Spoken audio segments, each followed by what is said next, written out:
Well, hello, and thank you for joining this episode of Showflow. Today, we're sitting down with Ryan Nece. Ryan is a former NFL professional athlete. He's an entrepreneur, a media personality, philanthropist, and founder of the Ryan Nece Foundation. So, really excited to sit down with you today, have a conversation, and hear about your foundation. So, do you mind sharing a little bit more mission, vision, goal? Yeah, happy to. One, thank you for having me. Yeah. I always enjoy being on a great show, and getting the opportunity to be here with you guys is exciting. I appreciate all the amazing work that you all do. Getting a chance to do this and share this for your listeners is going to be fun. Yeah. Amazing. We're celebrating 20 years of the foundation, Congrats. which is maybe why I have grays in my beard, but it also is a testament to the work that we've been doing behind the scenes for a long time here in the Bay Area. And we started the organization really because when I first came to Tampa, I didn't know anybody. I came from California. I graduated from UCLA. I came here my rookie year. We went on to win a Super Bowl, which was awesome, but I actually felt kind of alone and wasn't really familiar with the community or the people, and didn't have my circle, didn't have my tribe. And so I started to volunteer, and I volunteered at nonprofits and at the church and hospitals. And the more that I volunteered and the more that I gave, the more I fell in love with the city and the people. And then I realized at some point, I was like, oh, wow, this is getting a little out of control. Like, you need to kind of hone it back into the things that maybe are really important to you. And that's when we decided to launch the foundation. And so I could really focus on the areas that were near and dear to my heart. And what I realized at that point was that so many people in the community were already doing such amazing work. There was these amazing nonprofits and organizations and men and women that were volunteering their time. And I was super impressed. And I said, well, I don't need to try to create an organization that's going to eradicate cancer or cure, some type of disease, or try to get rid of homelessness or work with single moms. Like, there are already these wonderful organizations focused and dedicated and doing great work at that. But those organizations had volunteers and supporters and board members and staff that probably have a heart for giving. And at that time, I really realized that a lot of young people were starting to hear messages from the world about taking care of self. And so we all are probably familiar with commercials that are out there. And I think about Sprite, not to pick on Sprite, but, obey your thirst, or Burger King, have it your way, like all about self. And I felt it was going to be really important if we were going to have these amazing organizations continue to do the work that they're doing to fight these particular causes and try to address these particular needs, we better start equipping young minds to think about others. And so that's when we created this curriculum around the power of giving. And we created the foundation to teach young minds about the power of giving. And so we focus on working with high school juniors and seniors. And really proud of the work that we're doing. And think back of where we started and where we are now.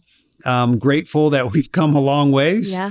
But like most founders, we're a long ways away from where I think we need to be. And so we got a lot of work ahead of us, and we're going to continue to pound pavement. And grateful for having, folks like yourselves and others that support us in our vision to share the power of giving. Yeah, I love that. And junior, senior year of high school is such an impactful time on a person. So, oh man, wow, that's like what a great kind of age group to hone in on. And I'd love to hear, do you have any really amazing personal stories that you can share of how people have been impacted by the foundation? Yeah, happy to. I mean, it is a very important time. I don't know if you guys remember that period of time in your life. I do. And I learned a lot. And one of the most impactful moments of my life happened in between my junior and senior year. And so I understand that that's a really important time to start to teach young minds about being aware of others. And when we first started the program, I remember one of the things that we do, and we still do this, between the students' junior year and their senior year, we'll travel to a third world country. We'll travel somewhere to go serve for a week. That's part of the curriculum. And so oftentimes, being in Florida, it was easy for us to get to the Caribbean. And we took a group of students to the Dominican, and we spent an entire week there serving. And it was hot. It's a summertime. Yep. And, we were working in a really difficult environment. We were rebuilding a community center. We were rebuilding a baseball field. And the whole time we were doing it, and every day we'd wake up and we'd go, 12 hours a day at least, people from the community would come and work alongside us. Wow. They had such pride in their area, in their community, that they didn't want us just to help. They wanted to help with us. And then they were doing it. They didn't have shoes on. They might have been half dressed. It didn't matter. They would just pick up a tool, and our students were like blown away as they were watching and observing these individuals. And at the end, the community leaders said, hey, we would love to thank you guys, and we want to throw a little celebration for you to thank you for the work that you're doing. And so on the last day, we come and you have this little ceremony, and the community leaders shake our hands and say thank you. And as that ceremony is going on, members of the community were there, and these kids that were working with us were there with us as well. And all of a sudden, we saw one of our students go down and take off her shoes and handed it to one of the students, or one of the kids that was there. And then another student saw that happen, and she took off her shoes, and then he took off his shoes. And then all of a sudden, all of our students and the staff and all of us took off our shoes and, gave them to the people that didn't have that. And so,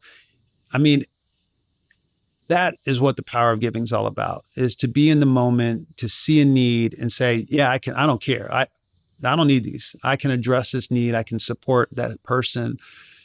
And I'll never forget that. And that story will stick with me. And I think, when we can share those opportunities and we can find ways to engineer an environment to give our young minds the ability to experience that, that's magical. And that will last them a lifetime. And Lord willing, when they go on to become adults and become professionals and executives and host podcasts, that they too are thinking about that experience and how impactful it was in their life. Yeah. Another 20, 40 years from now, that'll still be a goosebump moment when you think back. I hope so. Yeah. Yeah. That's amazing. I love that story. And I'm sure you have a million more that you can share from 20 years of doing this. A lot of stories, no doubt. Yeah, a lot of stories for sure. I love it. And I also love how you're still so future focused as well. And you're thinking about how you still want to pound the pavement. And that's so exciting. And I think one of the things that's become a theme on these Showflow episodes is it's really important to DCE to work with organizations and clients who are doing such meaningful work. And so for us to be able to sit here and talk about this and know that we get to support your foundation and your team and those students that are then becoming a better version of themselves. And that brings us so much pride and joy as a company. So I love hearing stories like that. Well, it says a lot about the leadership. It says a lot about the intention of the company, that it's more than just a bottom line. And when you can find partners and people that are being impactful and making a difference and finding a way to fight for the good, it's great to come alongside them. And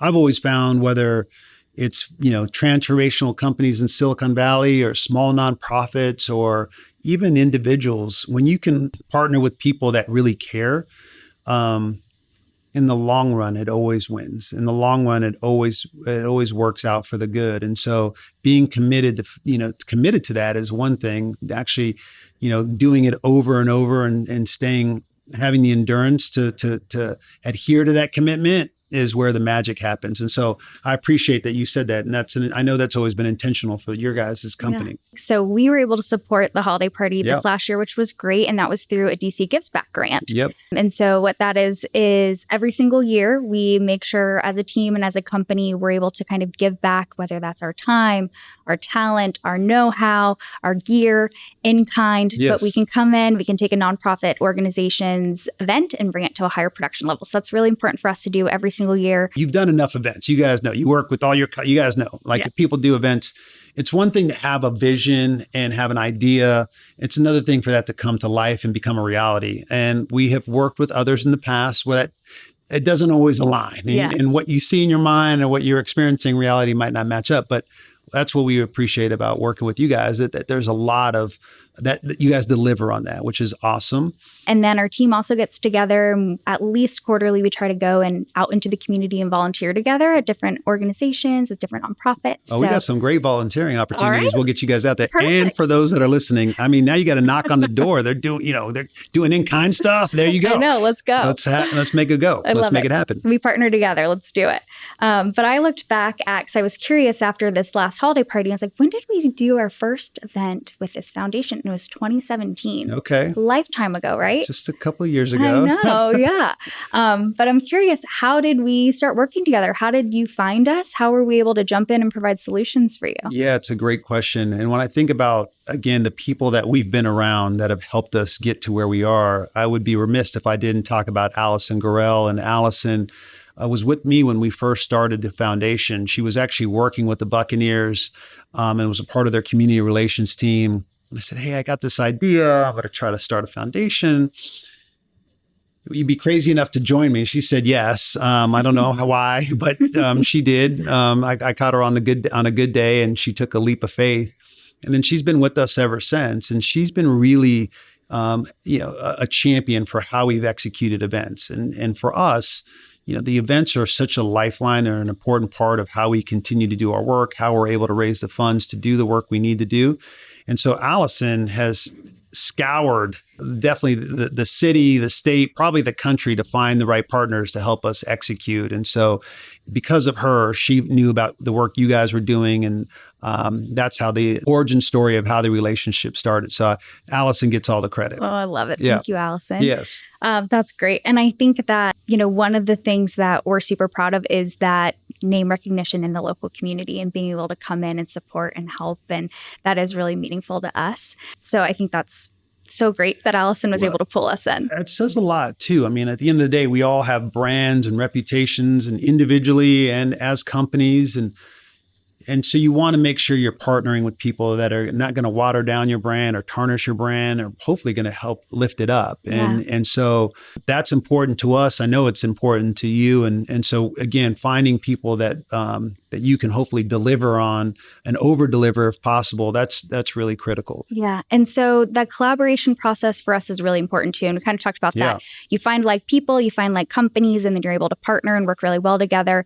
I know you've already spoken about it a little bit, but what was that collaboration process like maybe on just that past holiday party as an example? Yeah. I mean, it's funny when you start out thinking about, okay, well, what are we going to do different? What hasn't been done before? What are we going to do to convince our community to show up and attend this and, get out of bed and get off their couches to come to another event? And so you start brainstorming and you're trying to come up with different ideas and what can you execute on? Obviously, you got to take into account budget. If there was no budget, we could do anything and everything. Yep. We have to have a budget.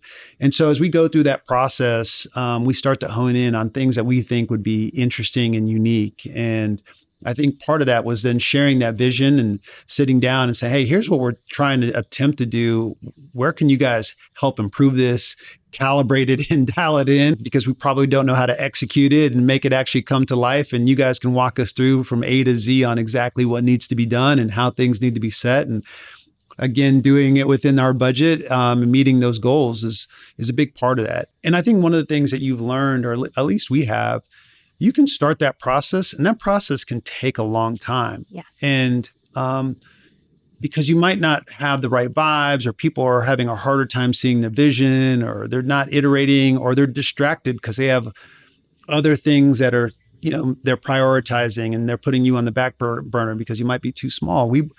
That's the part that I really appreciated. We've always felt like a priority. We've always felt seen. We've always felt respected. And our process has always gone smoothly and quickly, which is a good thing because we're probably usually late to the game. So we always got to, we got to move fast. And so doing that with you guys is good. Well, thank you so much. And yeah, we love a budget. Give us a budget and we'll tell you what's possible in it. And then we're able to tweak it. We're able to make it happen. So no, that's like the number one step. And it's great when you have a budget. So thank you for also having that in mind. That's great. That's amazing. Well, thanks for letting us be even just the smallest part of what you're doing in the community. And thank you for all that you and your team are doing. It's so impactful. And for DC to be able to support y'all in any way at all brings us so much pride and joy. So thank you for that. Wow. And thank you also for being on this episode of Showflow with us. Yeah. Appreciate it. This is super exciting. Again, I think one of the things I've learned winning a Super Bowl and being around awesome people is when you get in a huddle with people that are like-minded, that have a shared vision, that are committed to excellence, good things happen. And so I'm grateful to be in your guys' huddle. Oh, thank you so much. We are too. So let's huddle up more. Oh, I like it. Yes, let's do it. And thank you all for joining us on this episode of Showflow. Be sure to follow us along so you can check out the next one. Thanks for listening. You can find out more by visiting us at dceproductions.com/showflow.